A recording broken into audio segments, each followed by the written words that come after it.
Todos sabemos que México es un país que cuenta con mucha riqueza cultural y eso es algo muy valioso porque gracias a ello tenemos actualmente acceso a una gran cantidad de conocimiento, sobre todo lo relacionado con fenómenos naturales. Seguramente alguno de ustedes ha pasado por un proceso que tiene que ver con problemas de salud relacionados con dolores de cabeza, dolor de estómago, diarrea, vómito o alguna otra enfermedad que requiere de un medicamento que los alivie pues de inmediato. Eh, Seguramente alguno de sus familiares les ha brindado en alguna ocasión algún remedio de tipo natural en donde se utiliza algún tipo de planta y pareciera que milagrosamente ustedes se curan.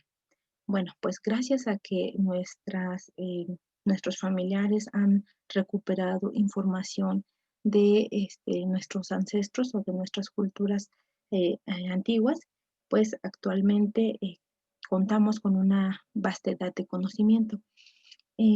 La ciencia actualmente ha recuperado esta información y ha validado estos datos. Se ha dado cuenta que efectivamente muchos de los conocimientos tradicionales que se han adquirido de manera empírica tienen efectos positivos para contrarrestar algunas enfermedades.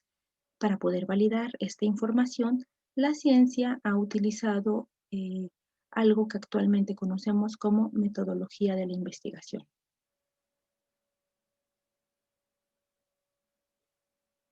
El objetivo de este video será reconocer la secuencia de eventos que se necesitan seguir para poder tener acceso a determinado conocimiento y es lo que conocemos tradicionalmente como método científico.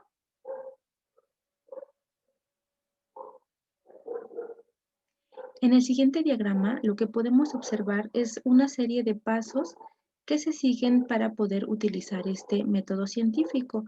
Generalmente nosotros eh, aprendemos esta serie de pasos de una forma numerada en la que no podemos saltarnos un paso para poder continuar con el proceso. Y aunque sí hay cierta rigidez en esta secuencia de eventos, es importante aclarar que no es una receta como tal, sino que esta serie de eventos se proponen con el fin de obtener datos eh, válidos y con un economizar tiempos. Dependiendo de la disciplina, se adaptarán alguna secuencia de pasos, pero en general siguen la siguiente secuencia: realizar una pregunta a partir de una observación, realizar investigación acerca de lo que se sepa del fenómeno que se quiere investigar para tener elementos que nos permitan dar una posible respuesta a esa pregunta. Esa posible respuesta es lo que se conoce como hipótesis. Se genera una secuencia de procesos que nos van a guiar a probar esa hipótesis. Para ello se requiere delimitar objetivos, listar materiales y a partir de la ejecución de este procedimiento obtener una serie de datos que se van a analizar y que me van a permitir identificar si mi eh, hipótesis inicial resultó verdadera o en el caso de que fuera falsa, se vuelve a plantear una hipótesis alternativa y para esa hipótesis se prueba con el procedimiento que se tiene o se ajusta el procedimiento para que se permita obtener una respuesta y finalmente se genera un reporte o informe de esta metodología utilizada. Para poder ejemplificar esta metodología de la investigación, voy a utilizar de ejemplo una tesis de licenciatura en la que justamente se utilizó una planta como pregunta principal.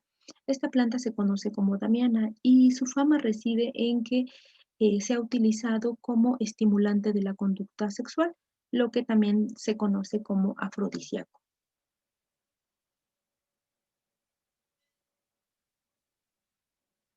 Como habíamos mencionado, el primer paso es la observación. Se sabe de que desde la época de los aztecas, muchas plantas se han utilizado como plantas medicinales y en el caso de la damiana, se tiene información reportada de que era utilizada como afrodisíaco. Entonces, pues la pregunta que sigue a partir de esta observación es si efectivamente tendrá propiedades estimulantes de la conducta sexual. Para ello, se requiere hacer investigación adicional.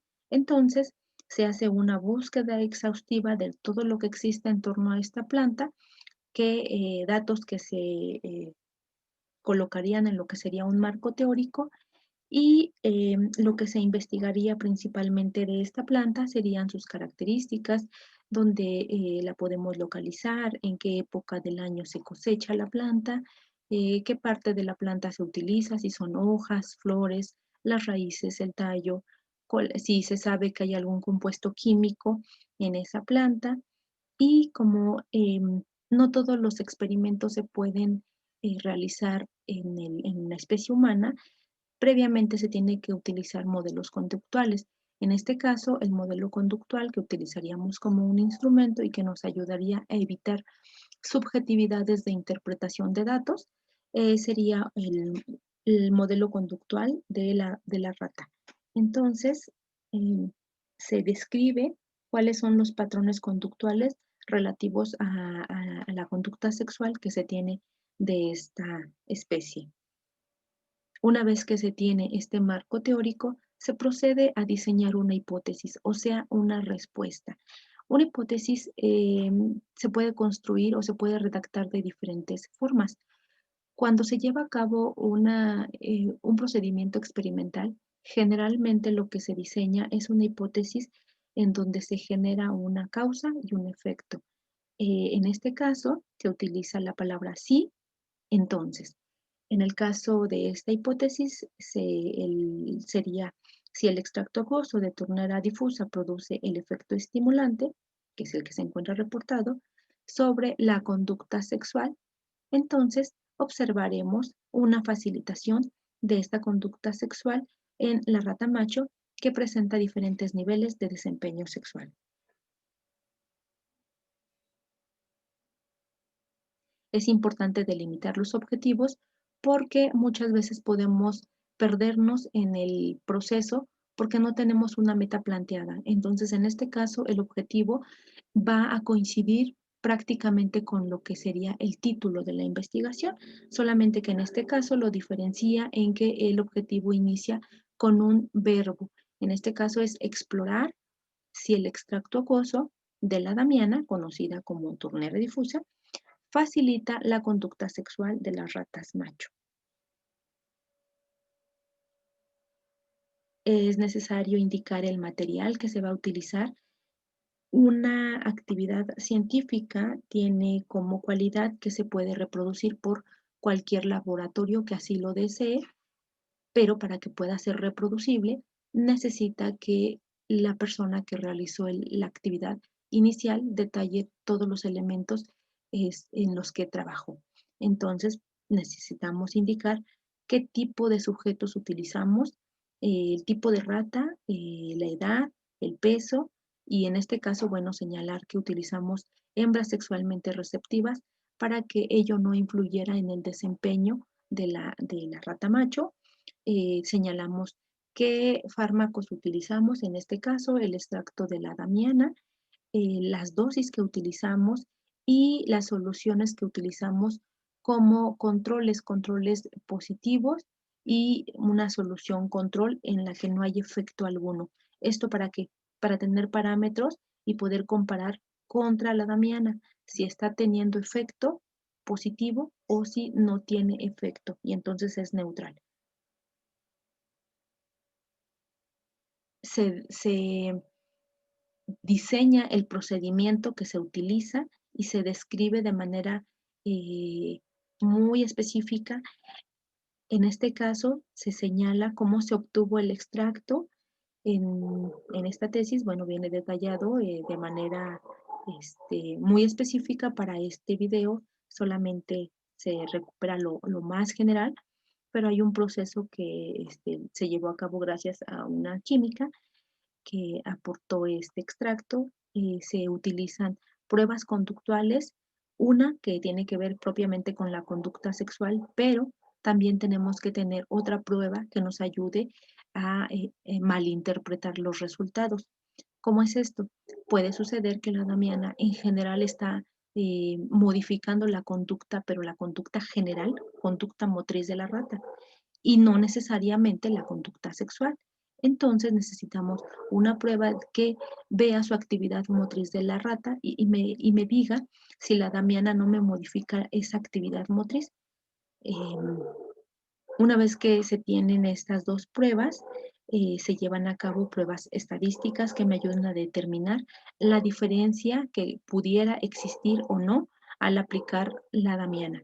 Es importante señalar que dentro de la conducta sexual de la rata macho se tienen patrones bien estudiados, se tiene identificada cuál es la conducta normal de las ratas para que a partir de ello ubiquemos ratas que tienen cópulas deficientes. Y tenemos un grupo adicional que llevamos a algo que se conoce como saciedad sexual, lo que significa que permitimos que las ratas tuvieran cópula de manera ilimitada hasta que alcanzaban una etapa de saciedad. Esto con el fin de tener ratas que no tenían el componente motivacional y ya no les interesaba reanudar la cópula. Entonces, bueno, se les administra la damiana para ver qué sucede con este tipo de ratas.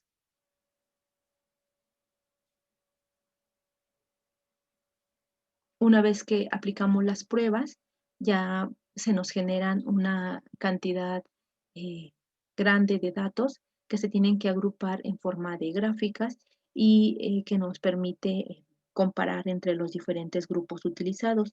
Entonces, en este caso, nuestros resultados nos mostraron que las ratas sexualmente saciadas sí lograban reanudar nuevamente los patrones conductuales referentes a la cópula. Esto significa que la damiana sí facilitó la conducta sexual, pero enfocándose principalmente a aquellas ratas que ya no estaban motivadas, cosa que no sucedió con las ratas sexualmente deficientes.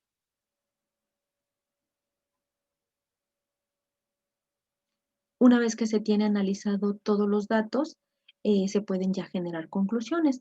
Estas conclusiones son los resultados más importantes de la investigación y que tenemos que vincular tanto con la hipótesis como con los objetivos de la investigación.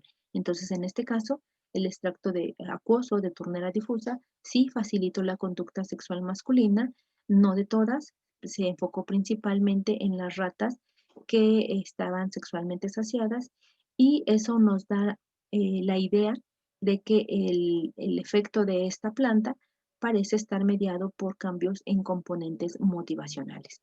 Entonces, una vez que se tiene esta información, pues podemos hacer un informe de lo que se obtuvo hasta el momento y volver a considerar nuevas hipótesis para saber qué pasa con las ratas que tienen cópula deficiente. Pudiera ser que se requiere mayor dosis y eso me lleva a una nueva hipótesis y a modificar el procedimiento para obtener más información válida de este problema. En conclusión, lo que nosotros tenemos en este diagrama de flujo es que para poder llevar a cabo una investigación científica se requiere de una secuencia de eventos ordenados que me permitan obtener información confiable. En este caso son una serie de pasos que inicia con la observación para poder generar una pregunta, plantear un problema, eh, tener o recuperar investigación adicional, datos que existan en torno a la pregunta, para que con esta investigación podamos comenzar a proponer una hipótesis, es decir, una respuesta. Teniendo la hipótesis, entonces necesitamos diseñar un método, un procedimiento para poder saber si esta posible respuesta es válida o no es válida. Necesitamos delimitar objetivos para no perdernos en la investigación, señalar los materiales que utilizamos, los instrumentos, analizar los resultados obtenidos y generar nuestras conclusiones. Es importante siempre reportar todas las fuentes de investigación para que eso le dé mayor soporte a nuestro trabajo.